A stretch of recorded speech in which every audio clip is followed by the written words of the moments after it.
por que estudar essa teologia de Paulo em Filipenses se tornou indispensável à igreja cristã na pós-modernidade?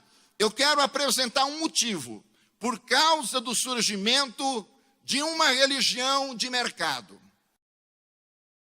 E essa religião de mercado, gente, é interessante olhar para ela, porque ela tem apresentado uma teologia muito diferente daquilo que Paulo viveu e pregou. Então nós temos aqui uma afirmação de um dos expoentes da igreja de mercado. Ele diz assim: a teologia da prosperidade está trazendo o celeste porvir para o terrestre presente. Para quê? Ele explica: para comermos a melhor comida, para vestirmos as melhores roupas, para dirigirmos os melhores carros, para termos o melhor de todas as coisas, para adquirirmos muitas riquezas, para não adoecermos nunca, para não sofrermos qualquer acidente, para morrermos entre 70 e 80 anos, para experimentarmos uma morte suave. Basta crermos no coração e decretarmos em voz alta a posse de tudo isso. Tem a ver, gente, com a proposta de Paulo? Não tem nada a ver. No Brasil, desde os anos 80, prosperou a teologia da prosperidade, ou teologia da confissão positiva, ou palavra da fé, ou movimento da fé, ou evangelho da saúde e da prosperidade. Wander de Lara Proença, que foi um dos meus professores na graduação e pós-graduação, ele diz que essa religião de mercado também tem recebido outros rótulos: agência de cura divina, sindicato de mágicos, neopentecostalismo, pós-pentecostalismo, entre outros. E essa teologia da prosperidade afirma que o fiel deve ter sucesso financeiro, deve ter saúde plena e ele deve ser feliz. Se ele não recebe essas bênçãos, 3 motivos. Primeiro, ele não tem fé. Segundo, ele está com algum pecado oculto. Terceiro, está amaldiçoado. Porque se ele for fiel, ele vai ser rico, ele vai ser feliz e ele vai ter saúde.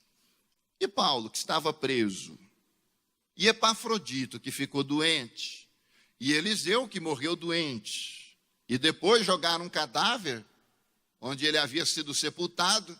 Quando o cadáver toca os ossos de Eliseu, o cadáver ressuscita. Mas o profeta morreu doente. É isso que essa teologia propõe. Paulo Romero diz que essa teologia tem suas origens numa antiga heresia, que é o gnosticismo. Depois, o Leonildo Silveira Campos, que é outro grande pesquisador na área, ele explica que a teologia da prosperidade pode estar vinculada a religiões e filosofias orientais e em conexão com o pensamento hebraico pré-exílico. Deixa eu explicar isso aqui. Vocês sabem que a teologia judaica é uma teologia que trabalha com o conceito de Deus absoluto. Não existe nada, nem ninguém para rivalizar com Deus. Por exemplo, os profetas dizem isso em Isaías. Deus diz que ele faz a ferida, ele cura, não é assim? Ele dá a vida, mas ele também tira. Você não precisa necessariamente dessa figura do mal para rivalizar com Deus. Não precisa, Deus é absoluto, ele faz todas as coisas. Por exemplo, Ana, que não podia ter filho, por 2 vezes no capítulo 1 de 1 Samuel, está escrito que Deus lhe cerrou a madre. Deus lhe cerrou a madre. Então o judeu olha para a vida e entende: se está indo bem, Deus quer assim. Se está indo mal, então nós possivelmente fizemos alguma coisa que não está agradando ao Senhor. Tanto é que os textos proféticos, eles vão trabalhar muito com esse dualismo de recompensa e castigo. Agora, é curioso, meus queridos irmãos, que nesse contato com as religiões persas e iranianas, após o período do exílio na Babilônia, algumas teologias estranhas, elas começam a influenciar o pensamento dos judeus. E uma delas, que vai reforçar isso, é exatamente uma intensificação nessa questão do dualismo. Caminhando um pouco mais, Wander de Lara Proença lembra que os fariseus, eles ensinavam a teologia da recompensa e do castigo. Deus abençoa os fiéis e castiga os infiéis. Vale lembrar que os fariseus, defendendo essa teologia, queriam justificar suas riquezas, nem sempre honestamente conquistadas. Então não se trata de uma teologia apenas para dar um rumo para o povo. Trata-se de uma forma de justificar o ganho ilícito também. Se vocês não estão prosperando, são os desgraçados, não estão guardando a palavra de Deus. Olha a nossa vida, olha que coisa boa. Sabe quem mais defendia essa ideia, essa teologia? De certo modo, eram os próprios saduceus, eram os senhores do templo, eram os sacerdotes, eram as famílias que se beneficiavam do templo naquela época. Não acreditavam na vida além, tudo se encerra aqui, tudo termina com a morte, então vamos viver bem. E para viver bem você precisa de uma teologia para justificar o estilo de vida nababesco, não é? Então esses são os primórdios dessa teologia da prosperidade. Mas tem outros dados interessantes, porque alguém pode perguntar, pastor, e por que a teologia da prosperidade, ela cresceu tanto nos últimos anos no Brasil? E aí nós temos algumas pistas. Por exemplo, as igrejas de mercado foram beneficiadas, primeiro, pela quebra do monopólio católico romano desde a Reforma Protestante. Vocês se lembram que na Idade Média havia uma só religião e haviam as seitas periféricas. A religião de Estado no regime de cristandade era um. Então só havia uma religião. Depois que vem a Reforma Protestante e Martinho Lutero, ele promove toda aquela revolução, muitas coisas boas aconteceram. Qualquer pessoa doravante poderia abrir uma igreja sem perder a sua identidade cristã.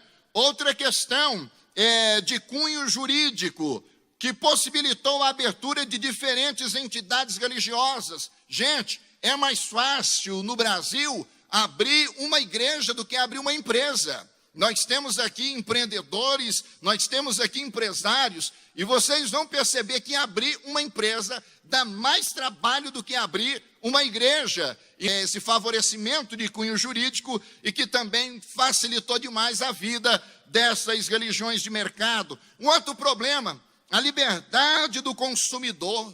Hoje, o cliente do produto ou do serviço religioso, ele pesquisa, analisa, seleciona e ingressa naquela que mais se adapta à sua conveniência. E ai do pastor que falar mais duro com ele, o que ele faz? Vai embora, tem um monte de igreja, não é isso? Essa é a mentalidade de consumidor. Essa é a mentalidade que tem sido gestada em nossos tempos através dessa teologia deturpada. Outra questão que é importante a gente analisar aqui, quais são as características dessa religião de mercado? Nós temos aqui, por exemplo, e essas informações, o doutor Antônio Gouveia de Mendonça, que foi um dos primeiros pesquisadores a trabalhar com essa religião de mercado, ele diz que a igreja de mercado tem certas características, certos traços, prestação de serviço ou de oferta de bens religiosos mediante recompensa pecuniária. Então a igreja, ela tem bênçãos e tem vitória, mas essa vitória tem um custo, Outra questão que ele diz, há um distanciamento da Bíblia. A religião de mercado, ela usa a Bíblia de forma esporádica e sem rigor hermenêutico exegético. Uma terceira característica, inexistência de comunidade. É uma relação entre empresa e cliente. Não tem senso de comunidade. E com isso nós perdemos uma das grandes características da igreja enquanto comunidade de fé.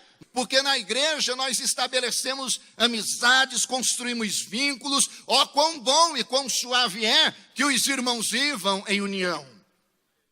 Na religião de mercado não tem isso. Ela oferece um produto pelo qual você paga e a relação é entre empresa e cliente. Há também um culto fortemente caracterizado pelo anseio de obter os favores que o sagrado pode proporcionar. Não se vai à igreja com o propósito de adorar a Deus. Se vai à igreja com a finalidade de receber aquilo que o eterno pode proporcionar. Não há, gente, o interesse de prestar culto a Deus independente das circunstâncias. Deus não é adorado por aquilo que Ele é. Deus não é adorado pelo seu amor, pela sua graça, pela sua misericórdia, pela sua justiça, como nosso pastor Samuel já bem pontuou aqui nesta manhã. Deus é visto como a resposta para as suas inquietações e para os seus dilemas. E, finalmente, há um ambiente intenso de magia. Esse ambiente intenso de magia descaracteriza aquela atmosfera cultica que a palavra de Deus nos ensina. Guarda os teus pés quando entrares na casa do Senhor. Tira a sandália dos teus pés, porque o lugar que está é terra santa. Não existe essa mentalidade, gente. É uma mentalidade supersticiosa, é mágica, é ilusória. E por que há esse ambiente de magia? Porque o objetivo não é adorar a Deus. Algumas pessoas dizem, pastor, se a teologia da prosperidade, se a religião de mercado, ela prega uma mensagem tão distorcida, porque ela cresce, não deveria crescer. Pois é, ela cresce. Um autor diz o seguinte: uma nova doutrina, inclusive herética, ela pode disseminar-se se tiver um líder carismático que expresse sua doutrina com eloquência, que satisfaça as necessidades e esperança das pessoas, que corresponda ao ambiente cultural.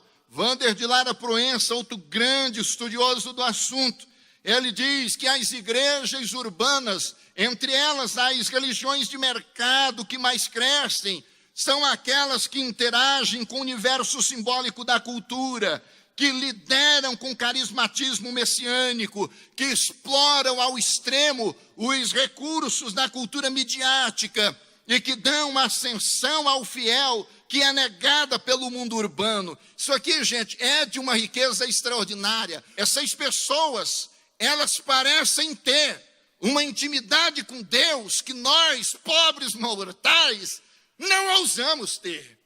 Essas pessoas se acham no direito de dar ordens a Deus, de determinar, de mandar Deus, faça isso, faça aquilo. Enquanto eu chego diante de Deus, uma das coisas que eu tenho a dizer é: tem misericórdia de mim, pecador. São homens que propagam as suas campanhas, os seus desencapetamentos total, dizendo: pare de sofrer, venha para cá, a mão de Deus está aqui a gente resolve. Se você foi em algum lugar e não deu certo, vem aqui, porque aqui nós temos solução. Esse é o carismatismo messiânico. E a nossa sociedade marcada por tantas cicatrizes, por tantas dores e por tantas angústias, terminam indo. Outra coisa, gente, desses apontamentos de Wander, e que chama a atenção, dar ao indivíduo dignidade que a cultura urbana não deu. Quem é um indivíduo fora da instância religiosa? É um aborto social, é nada, é ninguém. Mas quando ele bota a sua gravata, quando ele pega a sua Bíblia e ele passa na rua, aí ele é o obreiro, aí ele é o diácono, é o presbítero, é o evangelista, é o pastor. Estão entendendo? A sociologia diz que por trás da atmosfera religiosa, da cultura religiosa, existe um elemento chamado capital simbólico. Existe na função, no cargo, um poder que nós não percebemos. Irmãos, Existe muito poder no cargo, na função. Lá no meu bairro, quem sou eu? Mas aqui na igreja eu sou pastor. Vocês percebem a diferença? Quem é você no seu bairro? É só mais um entre tantas e tantas pessoas que estão escondidas nas suas casas, nos seus apartamentos. Mas na igreja nós somos alguém. Então o que essa religião de mercado propõe é dar ao indivíduo dignidade que a cultura urbana não deu. E muitos então vêm à procura exatamente dessas coisas.